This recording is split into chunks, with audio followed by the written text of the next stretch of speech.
धर्म प्रेमी सज्जन वृंद एवं सुंदर साथ जी, आप सभी के चरणों में मेरा प्रणाम। आज का हमारा जो पहला प्रश्न है वो यह है कि धर्म क्या है, धर्म के लक्षण क्या है और उन्हें अपने जीवन में कैसे उतारा जाए। तो सबसे पहले धर्म का तात्पर्य होता है धारण करना।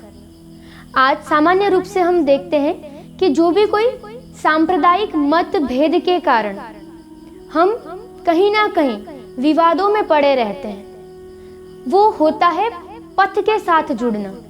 किंतु यहाँ पर हम धर्म और धर्म के लक्षण को लेकर के चल रहे हैं। तो धर्म यानी धारण करना। तो हमें क्या धारण करना है? तो जो यहाँ पे धारण करने की बात की गई है वो है धर्म के लक्षण। मनुस्मृति के आधार पर धर्म के 10 लक्षण हैं, जो कि इस प्रकार है। धृति क्षमा दमो अस्तेयम शौचम इंद्रिय निग्रह दिहि विद्या सत्यम अक्रोधो दशकम धर्म लक्षणम। हम अपने जीवन में धर्म का अवलंबन क्यों करते हैं? जिसके कारण हमारे दैनिक जीवन में हम कुछ नया धारण कर सके, कुछ नया सीख सके। अब मनुष्य को अपने जीवन में सफल होना हो, वो भौतिक रूप से हो या आध्यात्मिक रूप से हो, तो कहीं ना कहीं हमारे अंदर बहुत सारे गुणों का होना आवश्यक है। तो उन्हीं गुणों के रूप में धर्म के ये 10 लक्षण हैं। अर्थात जो इन लक्षणों को अपने अंदर लेगा, जो स्वीकार करेगा, जो इन्हें आत्मसात करेगा, उन्हें ही केवल धार्मिक कहलाने का अधिकार मिलता है। सबसे पहला लक्षण है धृति। धृति का तात्पर्य होता है धैर्य। अगर हमें अपने दैनिक जीवन में भी सफल होना हो तो धैर्य का होना बहुत ही जरूरी है, क्योंकि बिना धीरज रखे हम कोई भी कार्य सफल रूप से पूर्ण नहीं कर सकते हैं। तो मनुष्य को अपने जीवन के हर कदम में धैर्य रखना बहुत ही जरूरी है। तो यदि हम अपने जीवन में इन 10 गुणों का पालन करते हैं, इन लक्षणों को स्वीकार करते हैं, तो ये होता है कि हम सफलता की सीढ़ियों को प्राप्त कर सकते हैं। दूसरा लक्षण है क्षमा। देखिए, क्षमा का गुण क्या होता है? अगर खुद से शक्तिशाली कोई व्यक्ति होता है तो उन्हें तो हम कुछ कह नहीं सकते हैं, पर यदि खुद से मतलब हमसे कोई कमजोर होगा तो क्या करते हैं? कभी ना कभी उनका शोषण करते हैं। किंतु जो क्षमा का गुण होता है वो क्या होता है? वो कभी बदलता नहीं है। वो चाहे हमसे शक्तिशाली हो या फिर हमसे कमजोर हो, किसी भी रूप से यदि हमें क्षमा करने की, भूलने की भावना हमारे अंदर होती है तो जीवन में कभी हमें किसी के कारण दुखी नहीं होना पड़ता है। तो धर्म हमें ये सिखाता है। फिर है दमन। हमारे अंदर 5 प्रकार की इंद्रियां हैं और उन 5 इंद्रियों के वशीभूत मनुष्य होता है, और कहीं ना कहीं इंद्रियों के कारण ही मनुष्य तृष्णा में पड़ता है और तृष्णा के परिणाम ही दुख प्राप्त होता है। तो जब इन 5 इंद्रियों का दमन किया जाए, अर्थात कि इसे दबाया जाए, इस पर हम कंट्रोल कर सके, नियंत्रण कर सके, तो परिणाम ये होता है कि हमें कभी भी दुख की अनुभूति शायद नहीं होगी। फिर है अस्तेयम। अस्तेयम यानी चोरी न करना। कहते हैं कि मन, वचन और कर्म तीनों से हमें कभी चोरी नहीं करनी चाहिए। यही धर्म का लक्षण होता है। क्योंकि अगर हम शारीरिक रूप से मानिए कि चोरी नहीं कर रहे हैं, हमने किसी की चीज यहाँ से उठा करके वहां नहीं रखी, पर अगर हमने मन से किसी को झूठ बोला, हमने चोरी की, तो उसका क्या होगा? तो ये एक ऐसी अवस्था हो जाती है कि जिसके कारण कहीं ना कहीं लोगों से विश्वास उठना या किसी भी प्रकार के तनाव से हमें गुजरना पड़ सकता है। तो इसी कारण कहते हैं कि धर्म का लक्षण ये है कि चोरी न करें। फिर है शौचम यानी पवित्रता। एक होती है बाह्य पवित्रता और एक होती है अंदर की पवित्रता।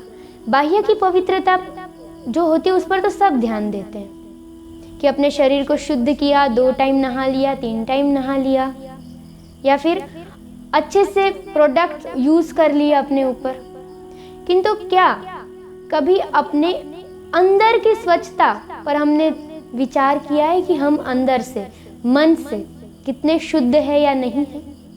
क्योंकि बात ये होती है कि जो हमारी मन की मलिनता होती है वही हमें सबसे नीचे प्रकार के गर्त में डाल देता है, और परिणाम ये होता है कि हम हमेशा एक नकारात्मक वातावरण में रहते हैं, और उस नकारात्मकता के कारण ये होता है कि हमारे दैनिक जीवन में भी हमें कहीं से भी शांति का या खुशी का वो अनुभव नहीं हो पाता है, और हमें ये लगता है कि हम दुखी हो रहे हैं। तो ऐसी स्थिति में हम कैसे अपने जीवन में आगे बढ़ सकते हैं?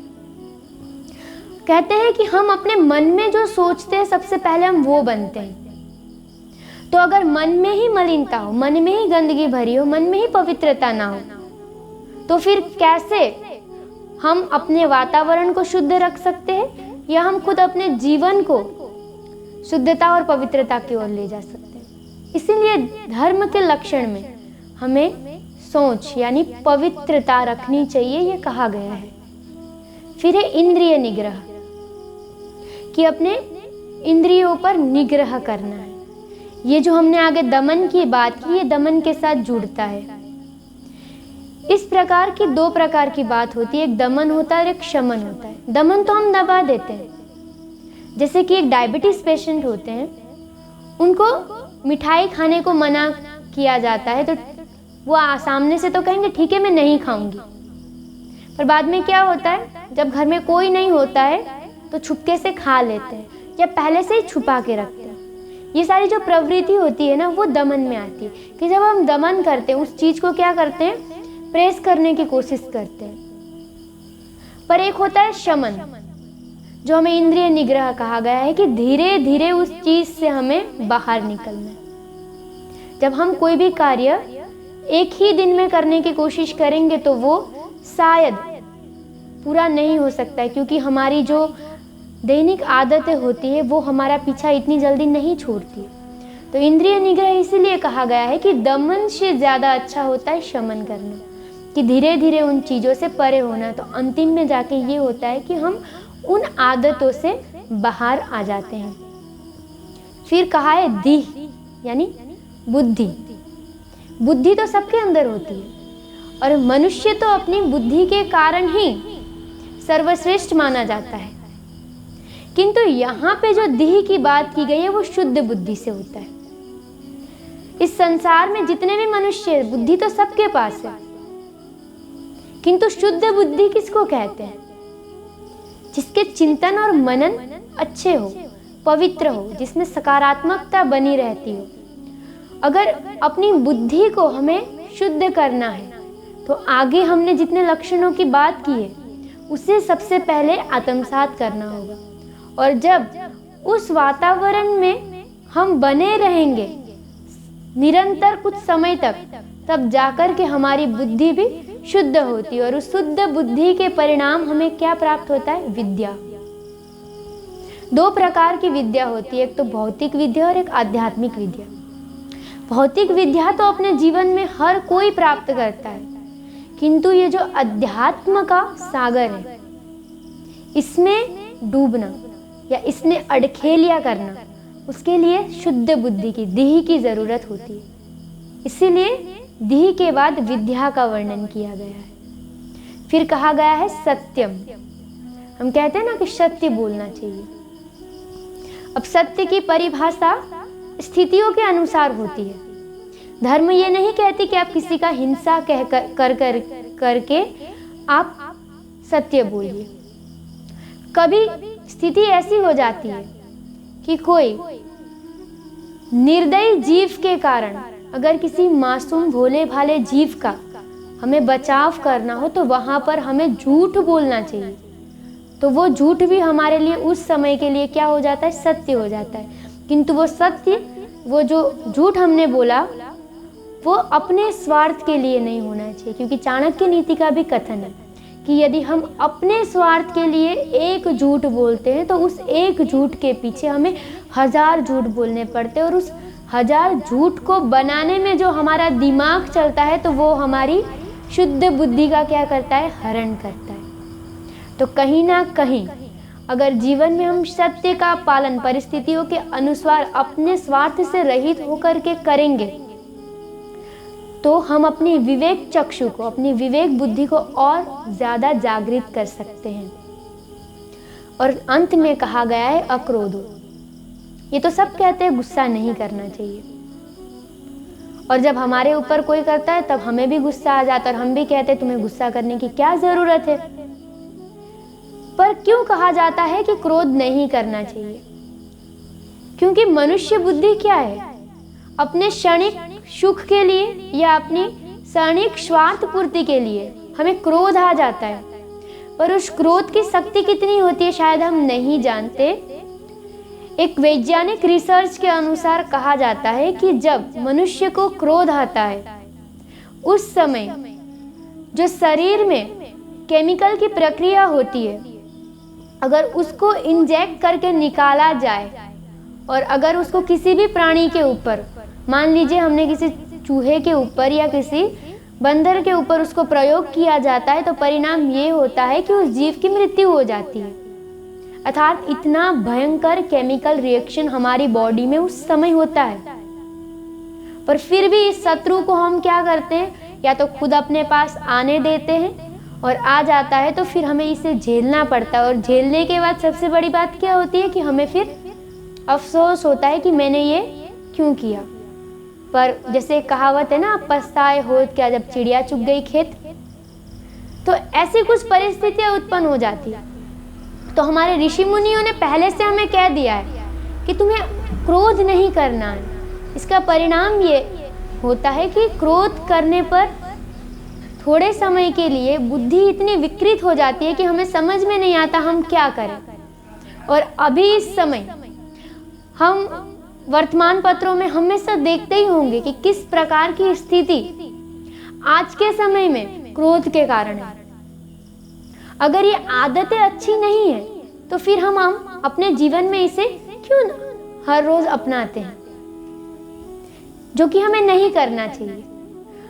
तो आज इस धर्म के लक्षण को बताने का जो सबसे बड़ा उद्देश्य था ये है कि धर्म धारण करने के लिए, जब हमें अपने जीवन में आगे बढ़ने के लिए बहुत कुछ धारण करना ही पड़ता है, तो इन 10 लक्षणों को धारण करने में हमारा क्या जाता है।